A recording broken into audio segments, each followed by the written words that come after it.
CM ಬದಲಾವಣೆ ವಿಚಾರ ಯಾವುದೇ ಚರ್ಚೆ ಇಲ್ಲ ಅಂತಾರೆ ಸತೀಶ್ ಜಾರಕಿಹೊಳಿ ಅವರು. ಯಾಕೆಂದರೆ ಸಿದ್ದರಾಮಯ್ಯನವರ ಹೇಳಿಕೆ ಇದೆಯಲ್ಲ, ಅದನ್ನೇ ಪ್ರಸ್ತಾಪ ಮಾಡಿದ್ದಾರೆ.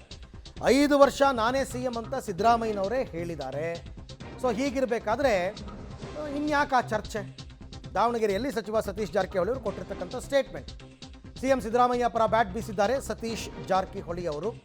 ಸಿಎಂ ಬದಲಾವಣೆ ಅಂತ ಯಾವುದೇ ಚರ್ಚೆನೂ ಇಲ್ಲ.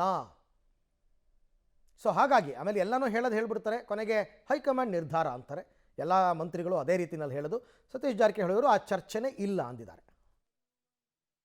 ಇಲ್ಲ ಅದ್ಯಾವುದು ಈಗ ಚರ್ಚೆನೇ ಇಲ್ಲ. ಸಿ ಎಂ ಅವರು ಇದ್ದಾರೆ, ಅವರು ಹೇಳಿದ್ದಾರೆ, ಎಲ್ಲರೂ ಹೇಳಿದ್ದಾರೆ. ಇನ್ನು ಹೇಳಿದ್ಮ್ಯಾಗ ಅದ್ರ ಬಗ್ಗೆ ಚರ್ಚೆ ಮಾಡೋದು ಅವಶ್ಯಕತೆ ಇಲ್ಲ.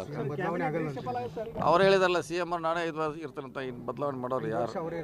ಅವರೇ ಹೇಳಿದಾರಲ್ಲ. ಅದು ಗೊತ್ತಿಲ್ಲ, ಅದು ವರಿಷ್ಠರೇ ತೀರ್ಮಾನ ಮಾಡಬೇಕು. ಎಲ್ಲಿಗೆ ಹೋಗ್ತಾನೆ ಇರ್ತೀವಿ, ಮಂತ್ರಿಗಳು ನಮ್ಮ ಕೆಲಸ ಇರ್ತಾವೆ. ಅದಕ್ಕೂ ಏನು ಸಂಬಂಧ ಇಲ್ಲ, ಹೋಗ್ತಾನೆ ಇರ್ತೀವಿ.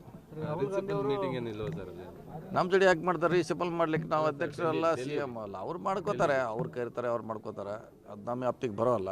ಸಂಪುಟ ಪುನಾರಚನೆ ಆದರೆ ವಾಲ್ಮೀಕಿ ಸಮುದಾಯಕ್ಕೆ ಏನೋ ಹೇಳಿದ್ವಿ, ಕೊಡಬೇಕಂತ ಹೇಳಿದ್ವಿ. ಈಗೂ ಕೂಡ ಒತ್ತಾಯ ಮಾಡ್ತೀವಿ, 2 ಅಂತಿ ಕೊಡಲೇಬೇಕು. ಯಾಕಂದರೆ ನಮ್ಮ ಸಮುದಾಯದ ಅದು ಪಾಲಿತ್ತು. ರೈಟ್. ನಾಗೇಂದ್ರ ಮತ್ತು ರಾಜಣ್ಣ ಅವರ ಸ್ಥಾನ ತೆರವಾಗಿದೆ, ನಮ್ಮ ಸಮುದಾಯಕ್ಕೆ ಕೊಡಿ ಅಂತ ಕೇಳ್ತೀವಿ. ಬೇರೆ ಯಾವುದು ನಮ್ಮ ಮುಂದೆ ಚರ್ಚೆ ಇಲ್ಲ ಅಂತ.